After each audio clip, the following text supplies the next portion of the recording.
And find your seats, please.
Good morning, everyone.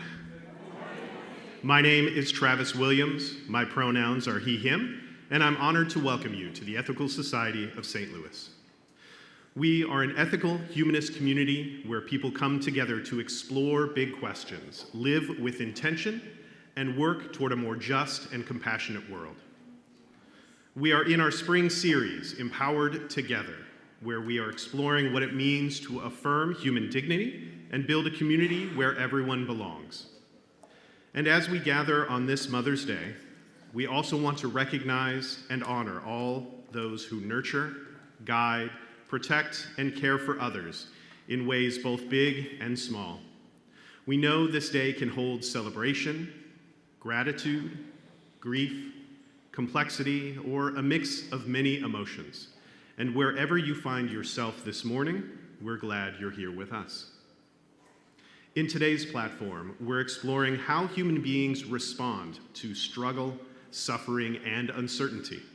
Across many traditions, the warrior ethos has emphasized courage, discipline, and the responsibility to face difficult realities with integrity rather than avoidance.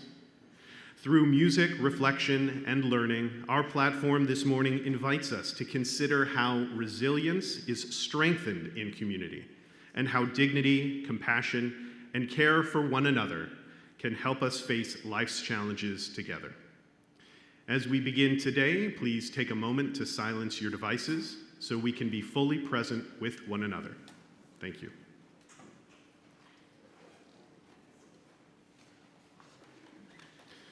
Our musician this morning is Alyssa Linneman. Alyssa is a senior at Webster University studying music composition with an emphasis in songwriting and a minor in sound and audio engineering.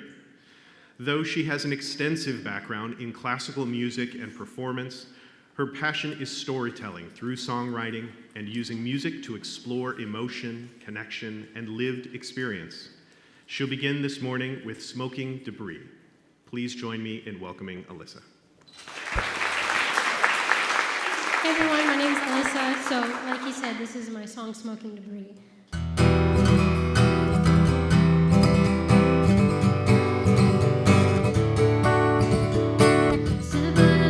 So, I forgot my own words, sorry. Okay. Take two, pretend like the first time it happened.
Thank you so much, Alyssa. That was fantastic. You did a great job.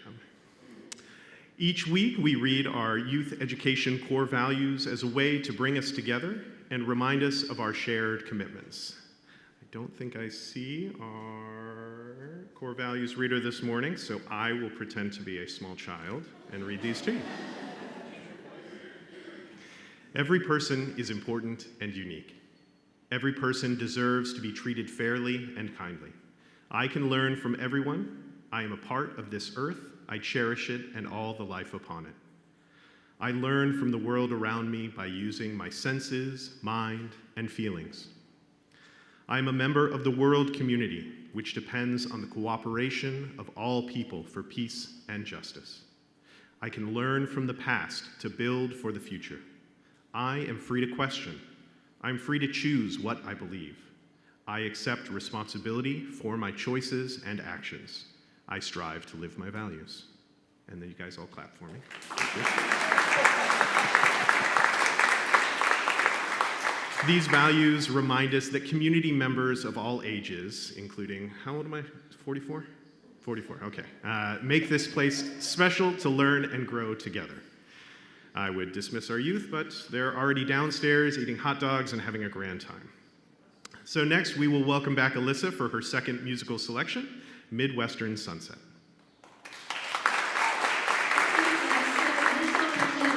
Backstory to it, and it's just that I've only ever managed to write the entirety of one love song ever in my life, and that's because it was just about this one guy, and yesterday marks 5 weeks until I get to marry that one guy.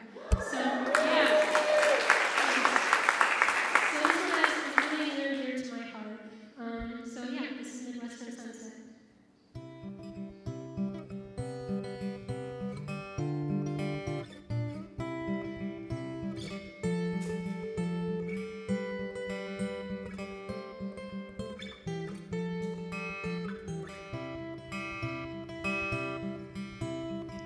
Five fields from miles and miles.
sunset, driving down 364.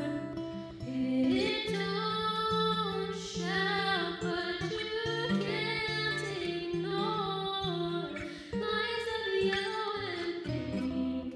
Embrace me till I breathe. Sweet release.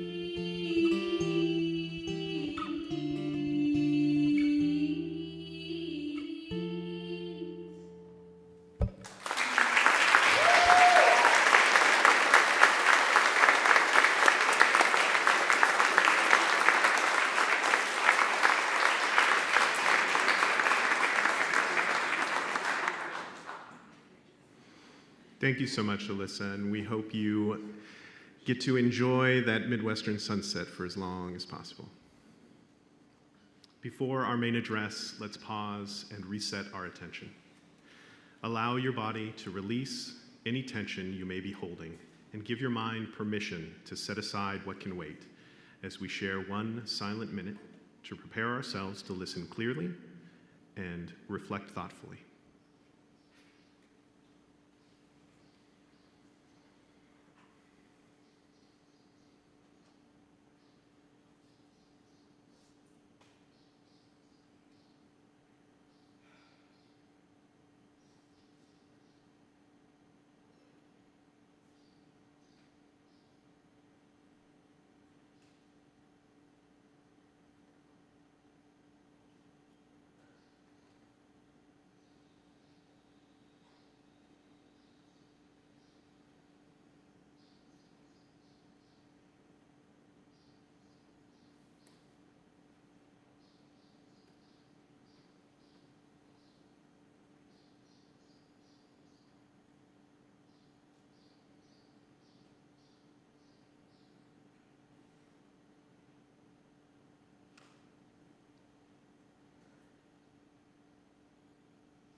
Thank you all for sharing that minute with each other. Our speaker today is Joe Farkas. Joe has served for more than a decade as both a humanist chaplain and celebrant, and as a combat medic in the Army National Guard. He completed his Master of Divinity through a Humanistic Buddhist university and is currently a certified ethical culture leader in training in the Chicago area. In addition to his work in ethical culture communities, he serves several hospitals as a board-certified chaplain. Please join me in welcoming Joe Farkas.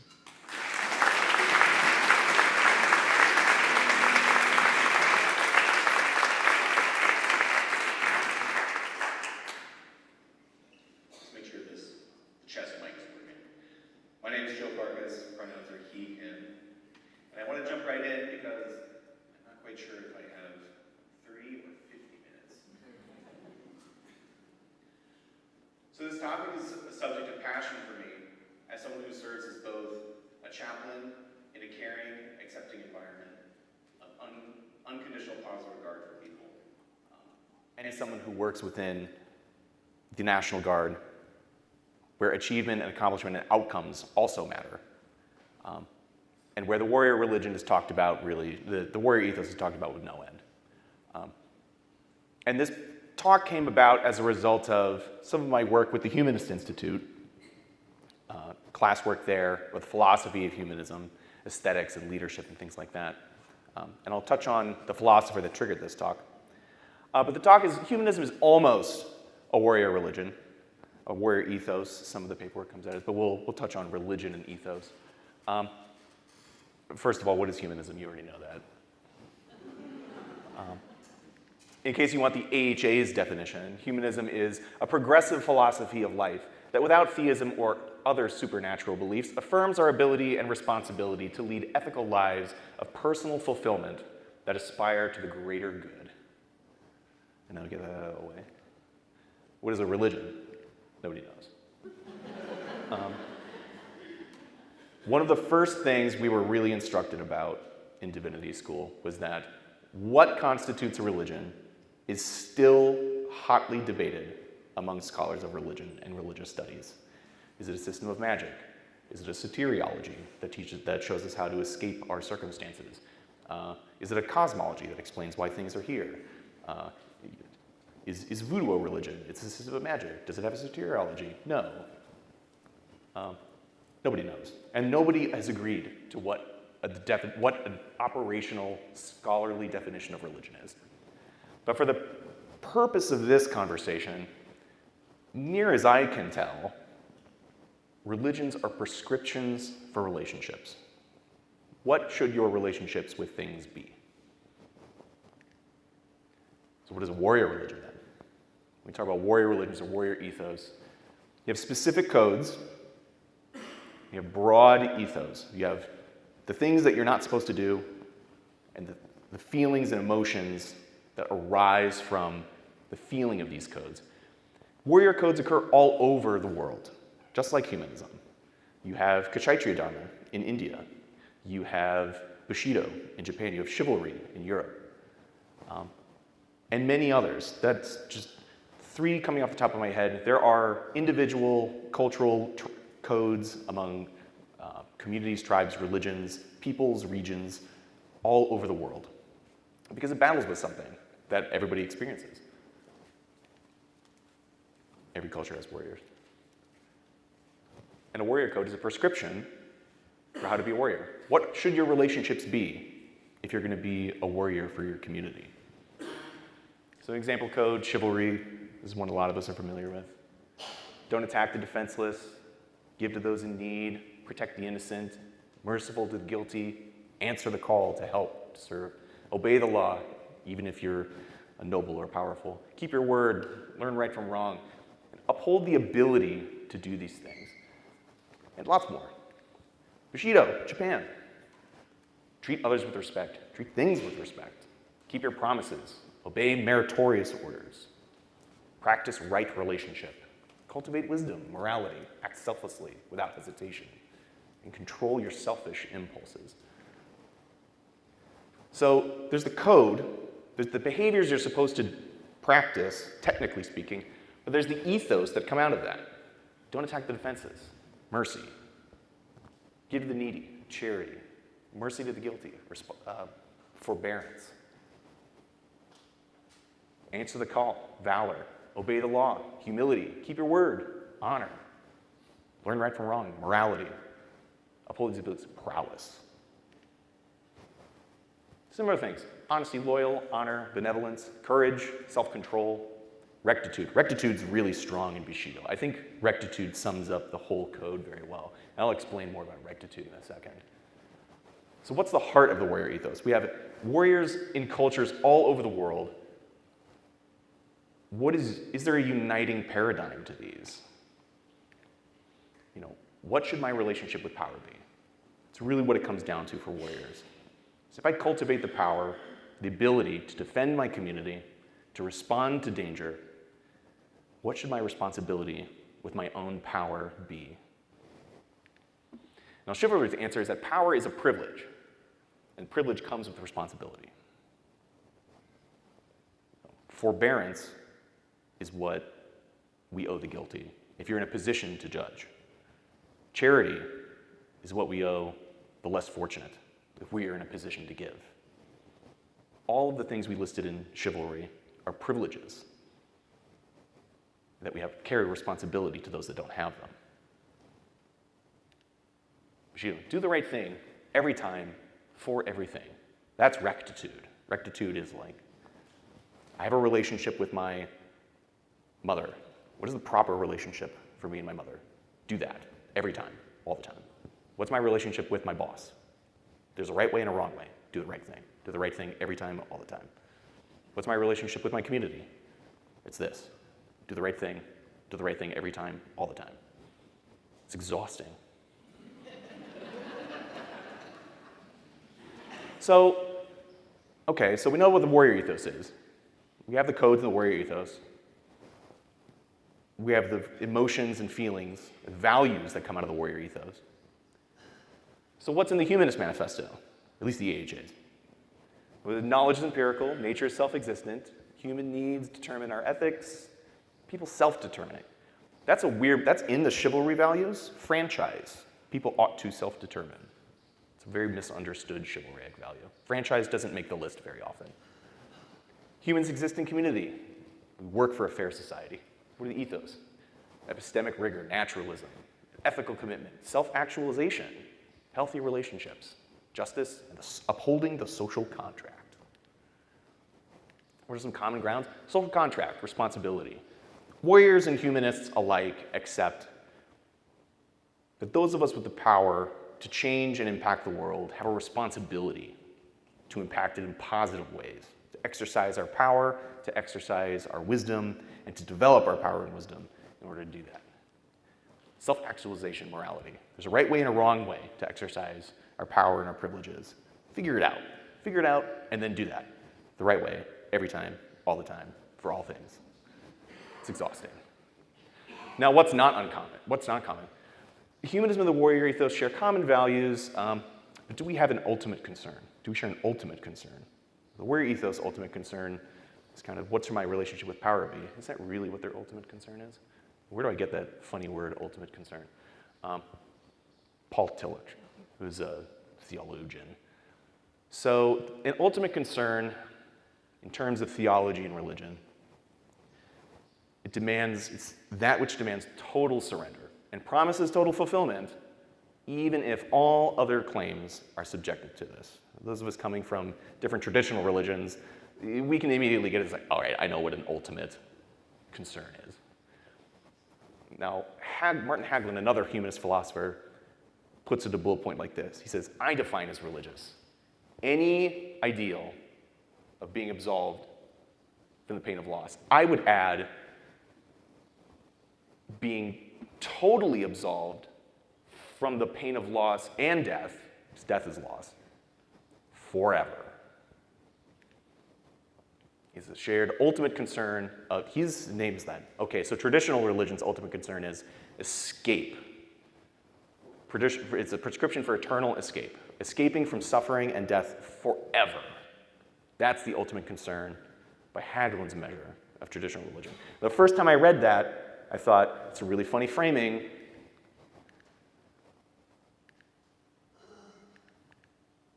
honor discipline? Community. It's grit. I blow through that.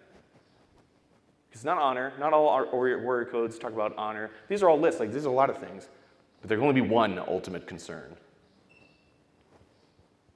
Hagelin says the concern of traditional religions is escape from suffering. What does a warrior code say? Well, the ultimate warrior code, at the bottom of it all, is this idea called grit. So your relationship with suffering, what should my relationship with suffering be? Is get involved. Is engage with it. And grit is this trait. It's a known positive psychological trait of perseverance of effort despite suffering and loss.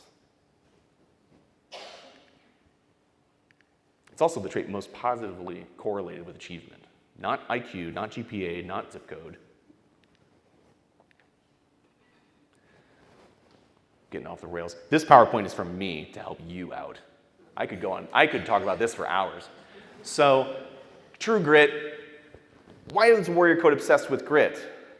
Hold in your minds the ultimate concern of religion is escape from suffering while we go on this journey. Change is the only true constant.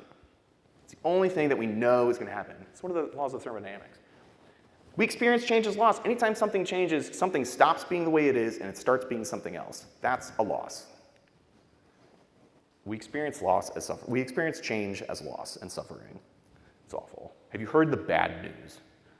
Suffering and loss, including death, is unavoidable. It's this second law of thermodynamics. Quick Buddha break. Didn't the Buddha say something like that? Fun fact, he was a Kshatriya. It's the warrior kingly class of ancient India. So he was very versed in warrior ethos, what he would have called warrior dharma, Kshatriya dharma. He proposed what he called the middle path between escaping suffering and embracing suffering. Why would he call that the between?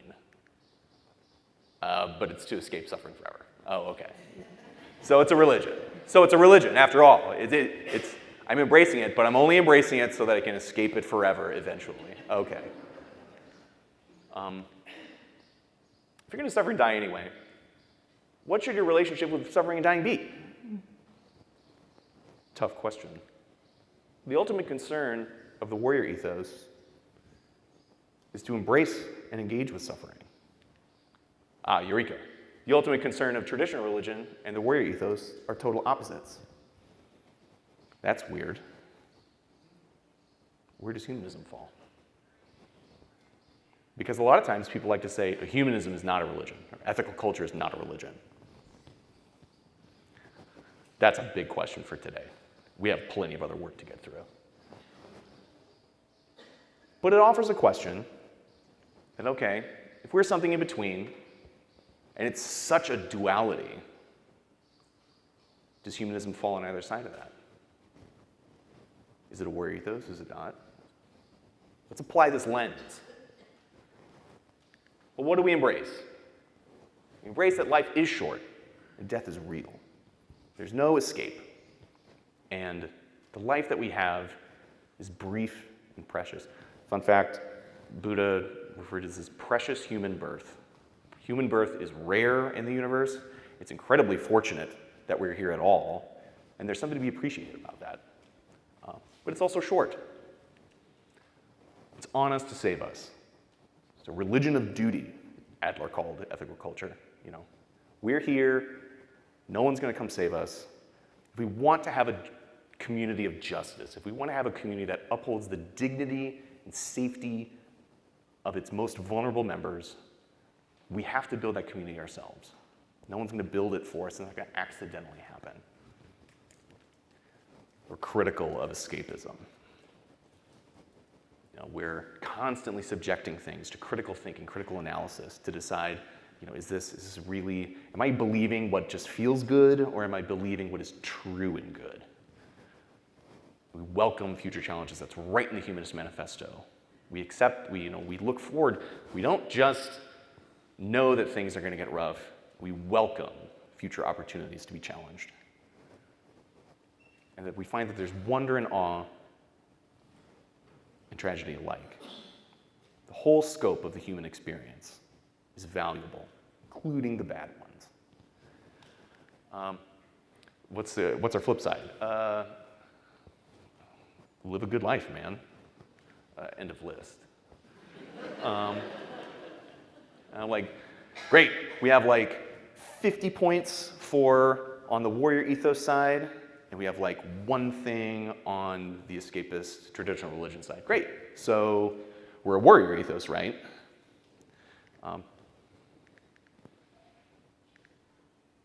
We don't prescribe any relationship with suffering. So we have more on this side, we have very little on this side. We don't have an overt prescription. Humanism and ethical culture doesn't say what's my prescribed relationship with suffering? Do I embrace it or do I avoid it? We accept that loss is inescapable, death is inevitable. Don't try to. These aren't practical goals for a just life. Life is short. Enjoy it while you can. Whether you're having a great time or a bad time, there are things to enjoy about all slices and colors of life. But I have a nagging issue. I have a nagging issue that irks me.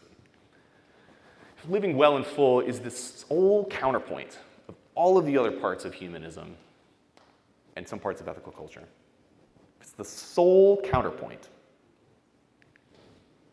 a point against which all other points are judged, uphold a just community, but live well. Look out for the meek. Look out for yourself too.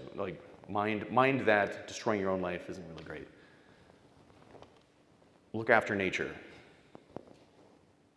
Focus on living a good life that's also enjoyable. My issue with that is that if it's just the one point against which all other points are compared, is that the ultimate concern that we're looking at? Do we have a lurking ultimate concern here? If the ultimate concern of humanism is personal enjoyment, then we share an ultimate concern with what's sometimes slurred as hedonism. If there's any philosophers in the room, it's a very shallow definition of hedonism. We'll cover what a deeper definition of hedonism looks like, because it's one of our antecedents in ethical culture and humanism. That doesn't feel nice at all. No. We're supposed to either be a religion or a warrior ethos, not what is hedonism doing in here? Like, that's, anybody here ever been accused as an ethical culturalist or a humanist or an atheist of just being a hedonist who's here to enjoy life while you're here? And I've gotten that. Maybe some of you have. How do we avoid that? Okay, so if like the gulf between traditional religion and the warrior ethos, there's this like abyss of hedonism where I neither work hard to build a just society, nor do I wallow in suffering. What does David Goggins says? Do something that sucks every day. Every day? Thanks, James. James phrased this as the problem of motivation in humanism and ethical culture.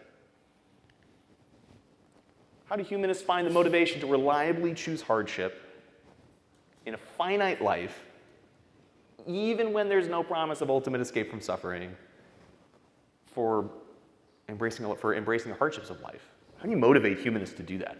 It's super easy in a traditional religion where if you don't accept the work, you forfeit eternal escape from suffering. That's a very motivating factor. When the clock runs out, you tally up your tokens.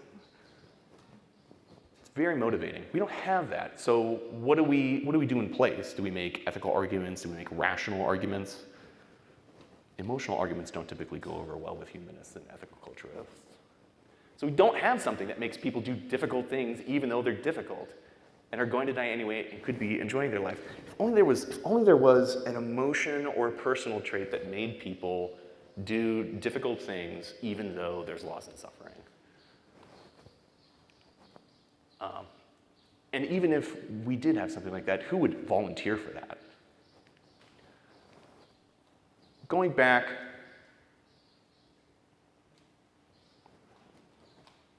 what does well and full even mean? When we talk about a well and full life, a more full definition maybe of what professionally trained philosophers would say hedonism is. Real hedonism isn't just physical carnal joy of eclairs and hot tubs.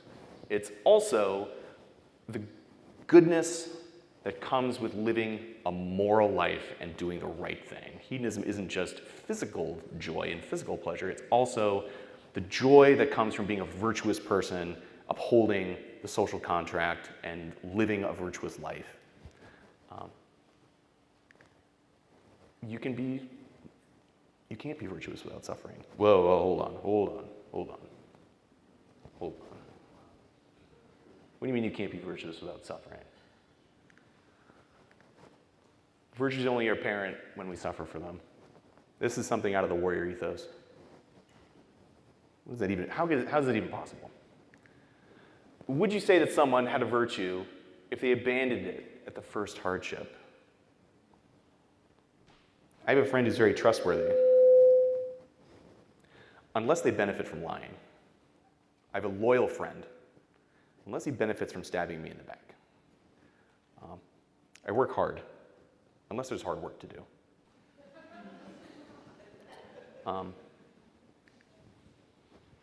As a matter of fact, the only way that you know or recognize or see a virtue is if you sustain that virtue past the point of discomfort. That's where grit comes in. The only way that you know virtues are present is if you practice them past the point where they're uncomfortable. You tell the truth even though you're going to get in trouble. You show up even though you'd rather be at home. You get up or you go to the workout even though it's bad. It's running today. Then the common personality trait of all virtues, all of them, is grit that we mentioned earlier. That quality of persevering in practice, even though it's uncomfortable, even though there's loss, even though there's suffering, continue to do the thing. That's the common. And so grit should be the prescription for suffering and loss, which is kind of like what the warrior ethos says. You've got to embrace it. Our brains, like our bodies, atrophy when we don't use them, and they develop when we do. If you want to develop grit, if you want to develop this quality where even though I'm suffering, even though things went bad, I keep going, the only way to practice that is to get up and do it again.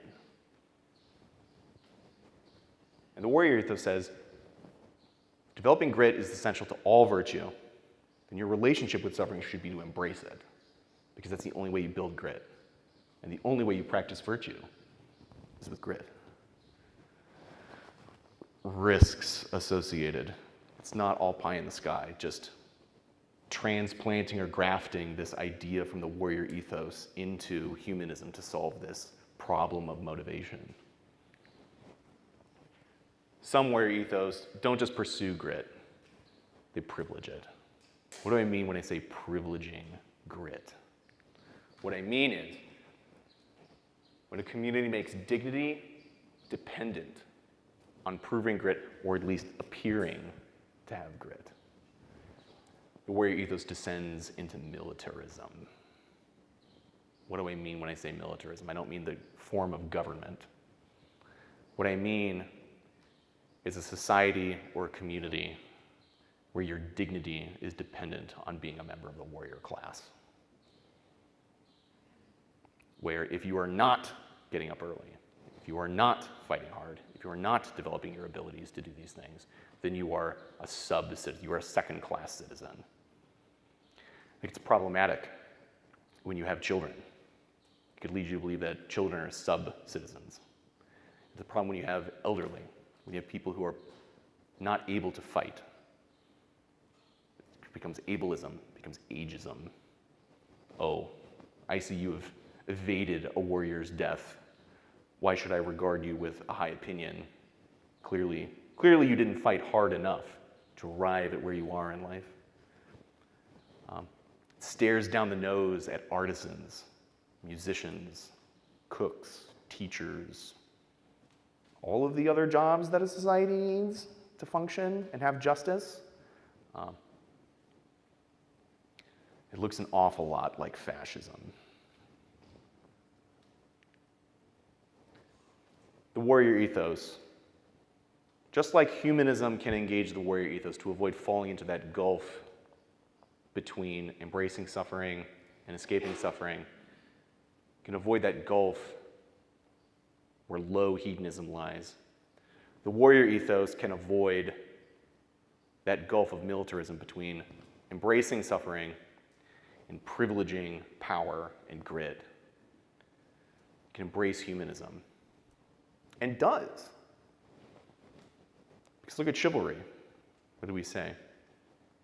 Power comes with privilege. Power is a privilege. Privilege is a responsibility. It's owed to those who don't have it.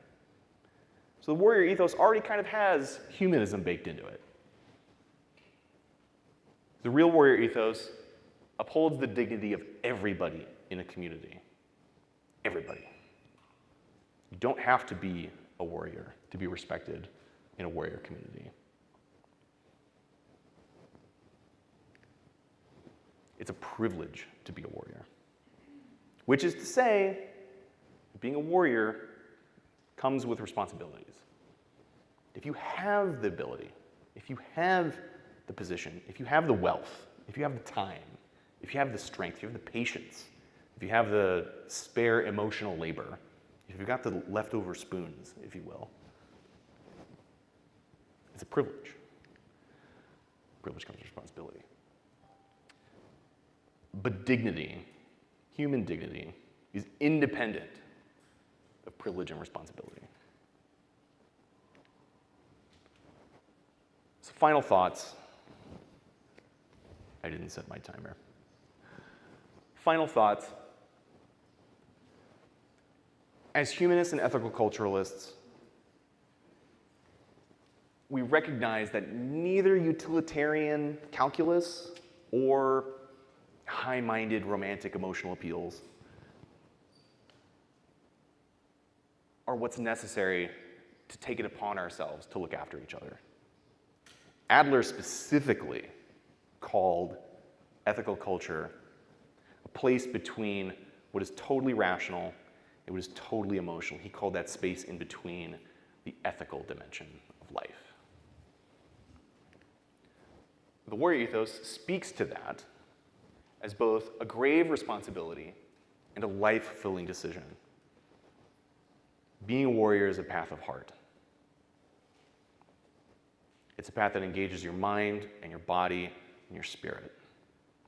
It asks you to make a radical decision. On a very deep level, I think they have that in common. They agree that the decision to take personal responsibility for the safety and flourishing of their community is difficult, it's absolutely necessary. But it can only be made of an individual's own free choice. And it upholds all of the other members of the community's free choice to pick it up or not. If you make people pick it up, you're descending into militarism. If nobody picks it up, you'll never enjoy a community at all. There's a leap there.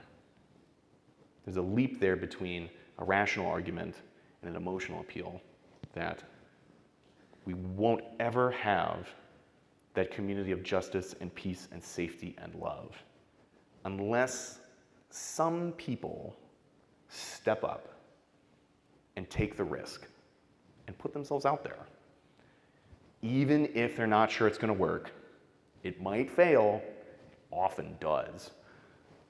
And if it's going to be hard, you have to choose to take it upon themselves, but you can't make them make that choice.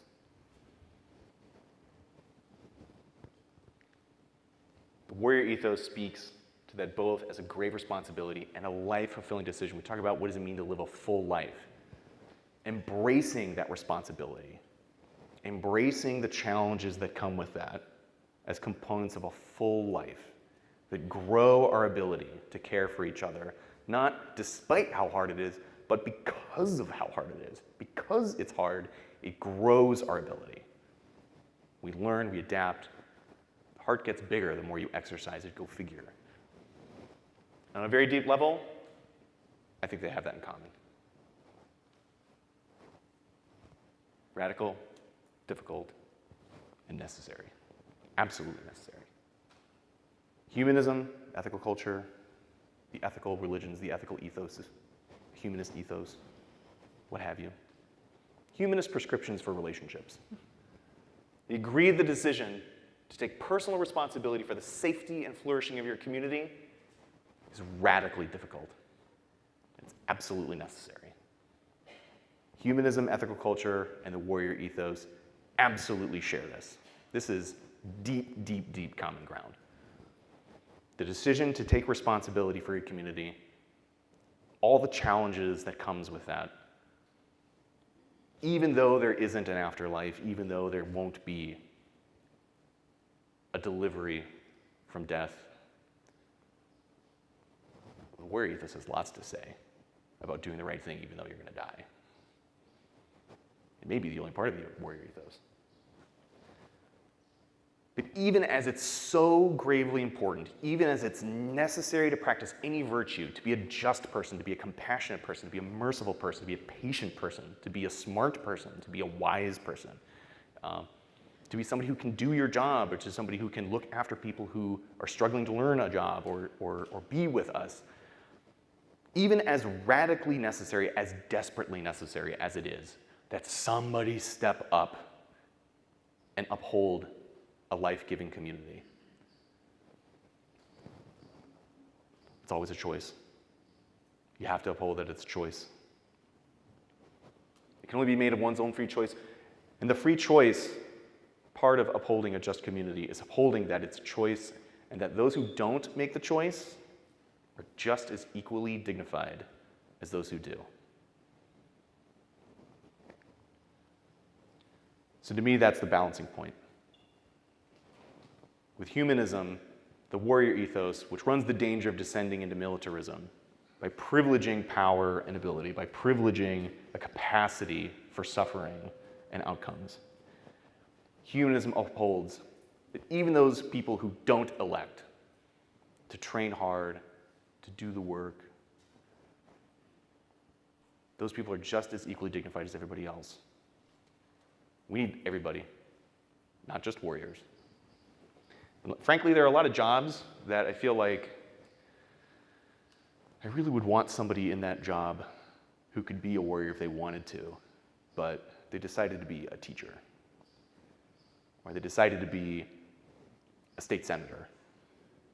You know, it's the old saying: if you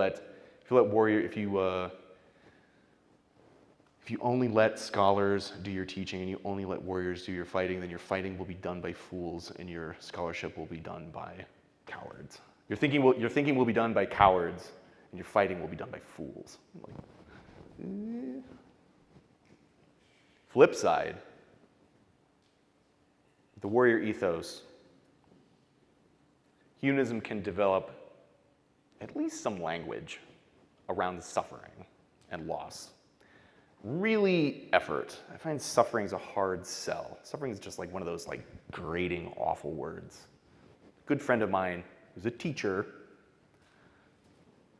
calls it the ability to endure effort past the point of discomfort. So maybe not suffering, but effort. We can adopt that. We can become a little more like the warrior ethos.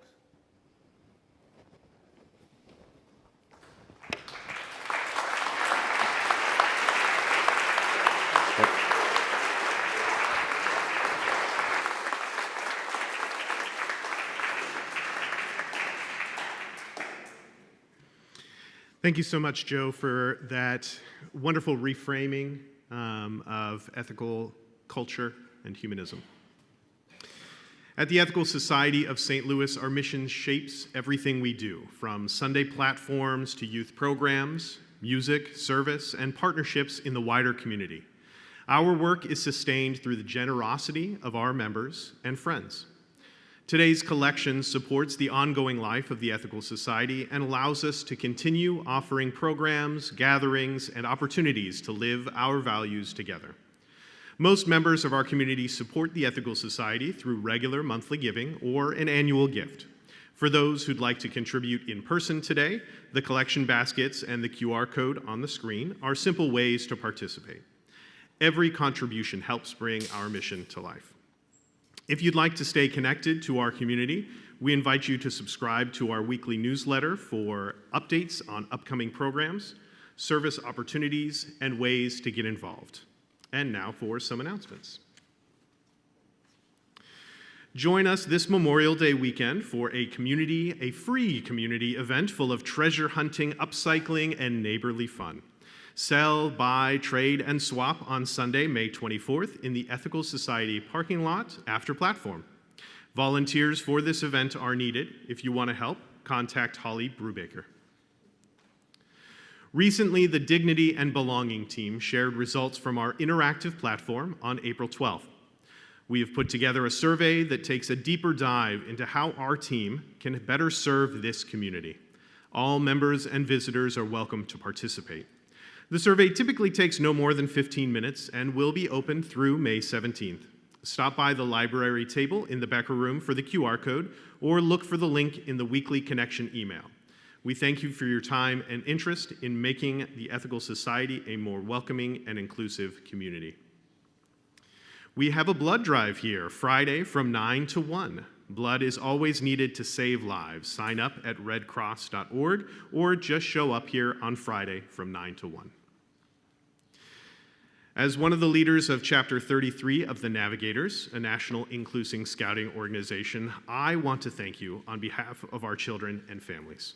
With your participation in our bake sale and lunch last Sunday and several generous donations, we raised over $700 for our kids.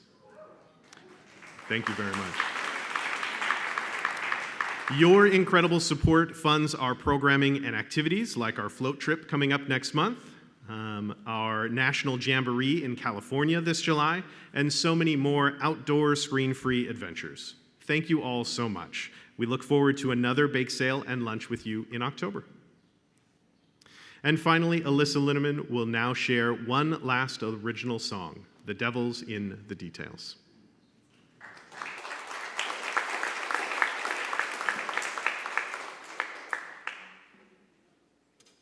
So for this last tune, I'll warn you, it's been like over a year since I played guitar for it.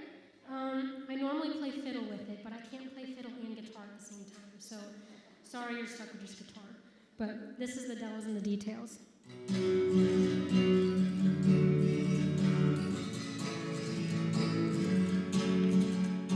Step through the door, knife in hand, as someone give me strength to stand.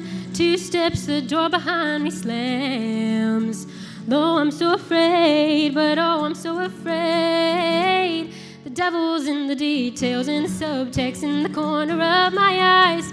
I wish I could say he's gonna leave my house tonight. He's got those windows boarded up, won't even open when I tried. Locked up and surrounded in the center of his ride. Tomorrow I'll be fine, but tonight the devil's by my side.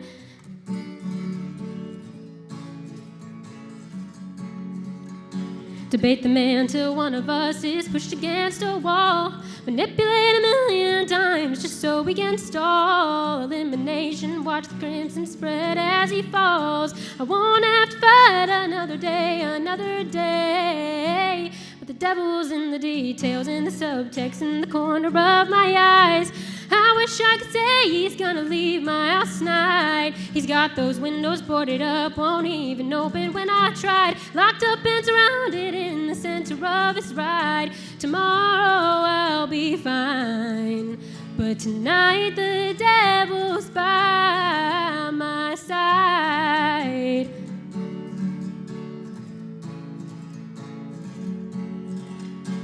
I'll give him the blame, but the blaze marked with my name. I guess honest folks lie only to their own face. I'll give him the blame, but the blaze marked with my name. I guess honest folks lie only to their own face.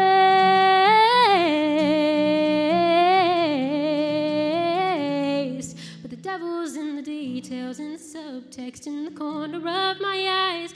I wish I could say he's gonna leave my house tonight. He's got those windows boarded up, won't even open when I try. Locked up and surrounded in the center of his ride. Tomorrow I'll be fine. Tomorrow I'll be fine. Tomorrow I'll be fine.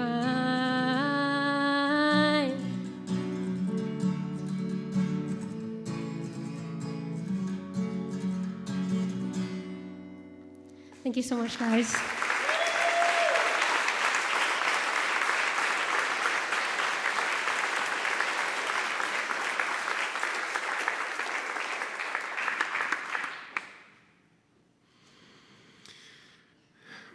Thank you, Alyssa, for sharing your music with us this morning, and to Joe for inviting us into a deeper reflection on courage, dignity, and what it means to face life's challenges together. This morning reminded us that resilience is not just an individual pursuit. As we continue our Empowered Together series, we are reminded that our strength is often found in community, in compassion, and in ways we support one another through uncertainty and struggle. Now we invite you downstairs for coffee and conversation. There are stairwells on either side of the building and an elevator on the west side.